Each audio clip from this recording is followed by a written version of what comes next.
Hey there, everyone. Welcome to the Final Bar. It's Thursday, June 13th. I'm your host, Dave Keller. I'm the Chief Market Strategist here at Stockcharts.com and a beautifully sunny, warm day here in Redmond, Washington. Thanks for joining me for the show as we recap the markets using the best practices of technical analysis.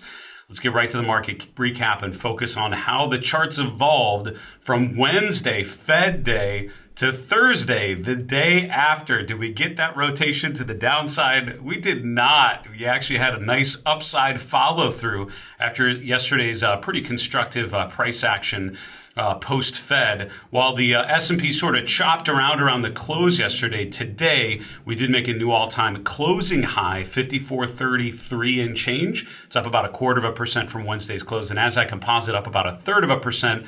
The Dow slightly negative. Now, all of those averages were a lot weaker right around lunchtime Eastern. The afternoon session, you saw things rotate back to the upside, but the Dow's still negative, the Nasdaq positive. The S&P stuck in the middle, and that has been a familiar pattern here in 2024, particularly in recent days, where you've seen the technology and growth-led NASDAQ outperforming the more value-oriented old economy names that are heavily represented in the Dow.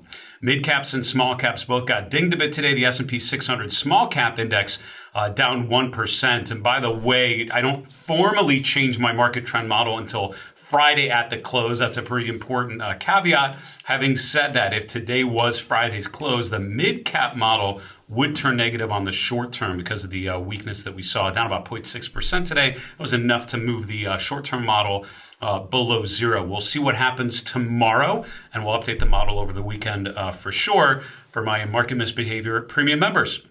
The VIX slightly lower, down into an 11 handle. We're just below 12 again. Again, the general theme on the VIX we've been talking about this week, two general takeaways. Number one, volatility as defined by the VIX is very low. That usually means we're in a slow and steady uptrend. It usually means risk assets like equities are in great shape. However, this is one of those interesting times where the volatility as defined by the S&P index options market, as reflected in the VIX, is a lot lower, a lot more low volatility than any measures of volatility, average volatility of individual stocks. When you look at the market movers, you'll see a lot of stocks moving up and down. So there's a lot of movement underneath the hood. Just the major averages dominated by those mega cap growth names remaining in a low volatility environment. So as a stock picker, you may be experiencing plenty of volatility and you're scratching your head thinking how the VIX can be that low if it feels like a volatile environment. They're both true. The VIX is low, but the volatility on individual stocks is certainly getting a little bit higher here over the last 4 to 6 weeks. Interest rates overall moving lower. You can see the 10-year yield moved steadily lower through the course of the day, ended up around 4.24, so that's 4.24% for the 10-year yield. The long bond yield a little bit higher here at 4.40. The short end of the curve, of course, is still elevated. This is where the Fed this week talked about, not being in any hurry to lower rates. Now the market is technically pricing in at about 2 cuts, but Powell's press conference and his comments there generally being interpreted as suggesting one rate cut as a likely scenario here. So, that doesn't happen until the fourth quarter, most likely, based on the trajectory that we've seen. So certainly the rate cuts have been moved further down the road. The number of cuts in 2024 has certainly gone down. And overall, this is a higher for longer type of interest rate environment. Having said that, 10-year yield is coming down here. We'll look at the chart of the 10-year yield here in a moment. Bond prices, of course, are pushing higher. The TLT, which is a Treasury bond ETF, was up about 1.5%. The dollar continuing to increase after yesterday's rally post-Fed announcement, up another 0.4%. That's using the UUP. The DBC, which is a broad commodity ETF, ended up finishing flat for the day, although it was a choppy session. Gold and silver prices both moving downwards. Silver, the worst performer here, down 2.2%. Natural gas, even worse, actually. The UNG was down over 3%. Crude oil prices slightly lower as well. Energy, not a great sector.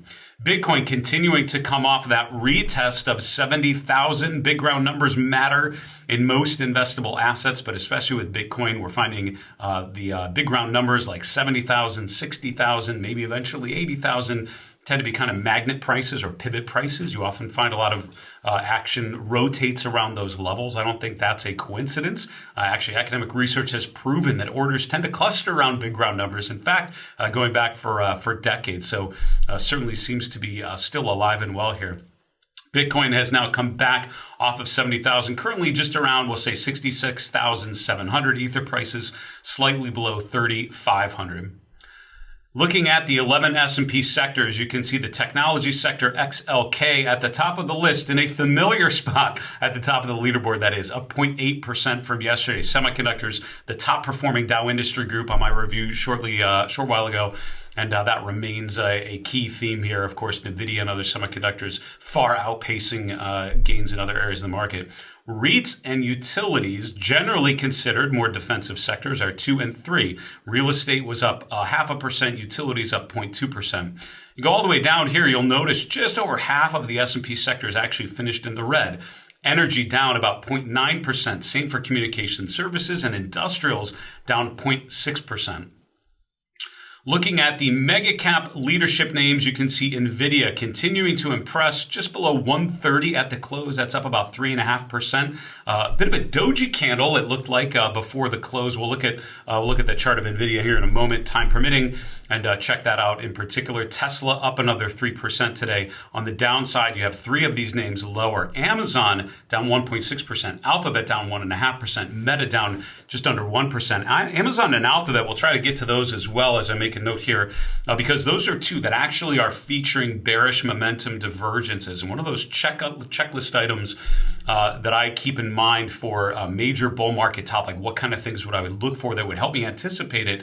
A proliferation of bearish momentum divergences is definitely one of those items, one of the best leading indicators, because often that'll happen as prices are still going higher. You'll see weaker price momentum underneath the hood, and we're actually observing that with some of those leadership names. Let's go to a daily chart of the S&P 500, check in on how things are playing out there. You can see yesterday's first time closing above 5,400. We did indeed get a higher close. Do you know your candle patterns? What pattern am I featuring right here? And I will give you a hint. This pattern actually only happens in an uptrend. If you said a hammer candle, you are incorrect. A hammer candle actually has to happen in a downtrend. So one of those common misnomers, the shape is just like a hammer. It does look like a hammer, right? With the head of the hammer and then a long lower handle. But a hammer candle is something that happens in a downtrend phase. The hammer will pop up after a deterioration phase, and that usually indicates a buying opportunity. Think of it as hammering out a bottom is what happens there. If you see this pattern in an uptrend, it's actually called a hanging man. Think of that as the head and the body. That's kind of a dark way of picturing that, but that's the visual that I think they were going for when this pattern was named many moons ago. So that does also indicate reversal pattern. Anytime you see these sorts of patterns where the open and close are near each other, that usually means a bit of a reversal. So on the S&P yesterday, you had what's called a shooting star candle. Today, you have a hanging man candle, both of those suggesting short-term deterioration. S&P above 5,450 would eliminate the bearish implications of these one candle patterns, but the overriding evidence still suggests a bit of a short-term exhaustion. Now, the fact that you're seeing those candle patterns after the S&P has become overbought for the first time really since early March, and in any meaningful way since early February. So we're sort of up near that range where you start to look for reversal signs. We may be seeing that after that gap higher. You know, in the tactical time frame, I'm watching 5,400. That's the low for the last couple sessions here. As long as that holds, this is still, tactical time frame, still very strong. We break that, I'm immediately looking down to this cluster of support levels. We have a trend line using the major lows of the last 6 months. It's currently around 5,300. We have the breakout level here around 5,250. We have the swing low and the 50-day moving average right around 5,200. There's sort of your downside potential, which would still maintain a bullish framework, but would indicate short-term weakness. I think that's where you probably need to reassess it. But for now, we're nowhere near those levels, so let's all relax. All right, getting to a couple other charts. Let's see, intermarket analysis. I want to look at Bitcoin if I could, because Bitcoin has kind of been chopping around here a little bit. And when you look at the chart of Bitcoin, I mean, really, as the months have gone on, the Bitcoin halving is back here in April. The two general takeaways from a Bitcoin halving, going through the times it has happened in Bitcoin's history, which granted is relatively limited, but looking through the limited but available history on cryptocurrencies, the halving has led to two things. Number one, short-term weakness. Number two, long-term strength. So the next month has usually been choppy to weak.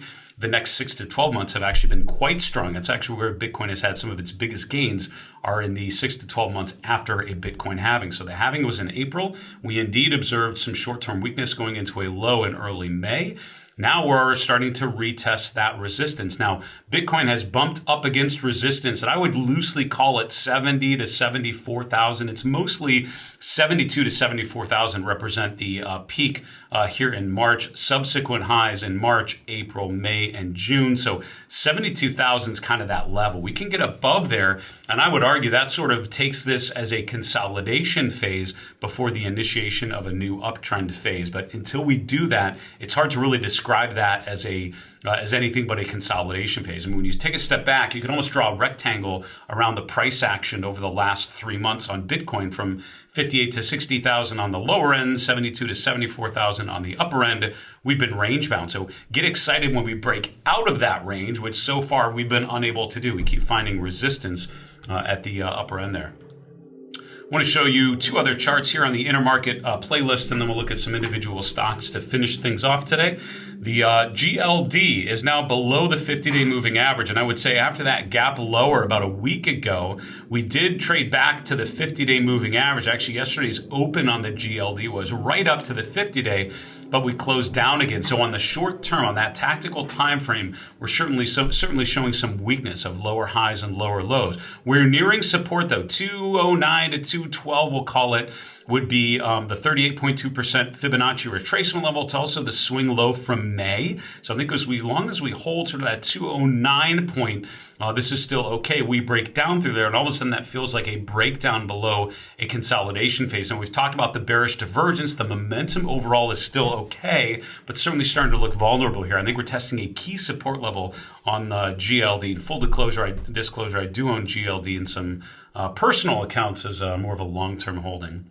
Finally, looking at the Treasury markets, bond prices moving higher again today. So you have both stocks and bonds doing just fine. The TNX, $TNX that is, which is the 10-year Treasury yield, really has been weak. Now, if you look about it, the weakness in rates has really started in late April and gone now through mid-June. Over the last 6 weeks, the 10-year yield has gone from around 470 to now all of a sudden down near 420 today. So it's really starting to show some weakness. And I would argue that's one of the things that is certainly not preventing or certainly not hurting the growth trade. Growth stocks tend to do a little better when rates are coming down because the growthy part, the expectations of future earnings, are worth more now in a lower rate environment. That's part of the calculation of the value of those forward earnings.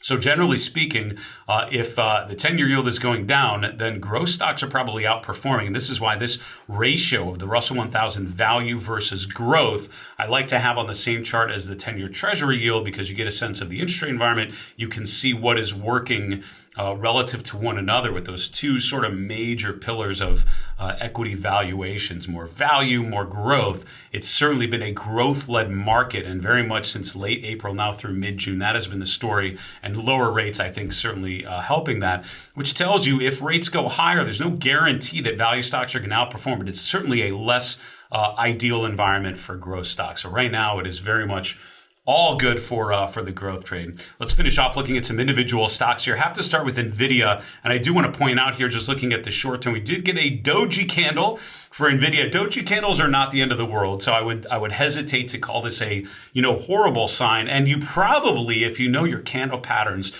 you might want to call this a dragonfly doji, which is when you have the open and close right around the same level. You have a limited upper shadow and a bit of a longer lower shadow.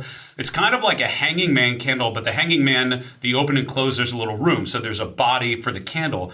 A doji candle, the open and close are about the same, so it looks more like a cross. And when the horizontal line, the open and close, are near the upper end of the range, dragonfly doji. Long story short, it's a short-term reversal candle. It tells you Friday going into the beginning of next week, most likely weaker rather than stronger. But today's high, which is around 130, would be the indications. If we get above there, it sort of negates that doji candle and sign of short-term indecision. It is a short-term signal. Don't get me wrong. I recognize the fact that NVIDIA is in a clear uptrend, keeps making higher highs and higher lows, keeps outperforming in dramatic ways. This is the type of stock I would not be getting rid of until you see a much broader rotation away from semiconductors and growth leadership. For now, it's one of those long and strong up and to the right charts, and it continues to impress.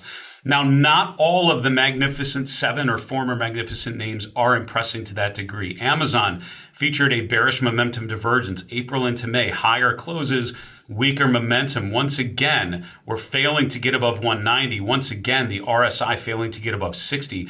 While the price is hanging in there, I would say the momentum is certainly more at best, it's neutral because we're sort of bouncing between 40 and 60. At worst, it's much weaker in terms of momentum. Look at the momentum in November, December, January, February, March, really early April, where we're sort of above 50 most of the time. Now all of a sudden we're in the mid-range. We're sort of suggesting Amazon is a neutral rating, right? It's a neutral stock with an absence of strong momentum on the upside or downside. That's exactly what this chart has felt like. Alphabet is another one, right? Also showing a bearish momentum divergence, making a new high above 180, but on much weaker momentum this week. So on some of these names that have obviously been quite strong and overall are not that vulnerable yet, they are showing some momentum weakness, which tells me, that puts it on a list for me that I keep reviewing to see if we do get that breakdown. It tells me to be alert and ready for some sort of downside move. Hasn't happened yet. Tell you where you're not seeing downside moves is in Arista Networks, ANET. This is a telecom equipment name, making a new all-time high today, closing above 330 for the first time. We're overbought, but overall, I would say this is a constructive pattern. Brief pullback recently to the 50-day. Wouldn't it be great if all the charts were this easy to identify a pullback, an actionable pullback to layer into a position to ride the next wave higher? That seems to be what ANET is trying to do.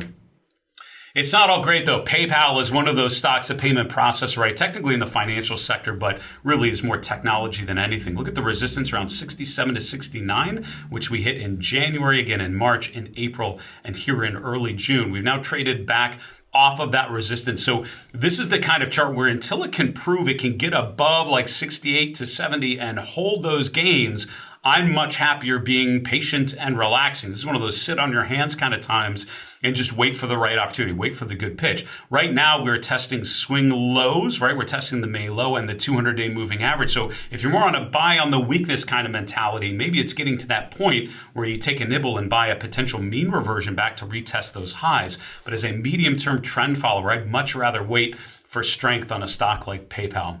Folks, that's it for our show. Thanks so much for joining us every weekday after the close for the final bar. For Stock Charts here in Redmond, Washington, I'm Dave Keller.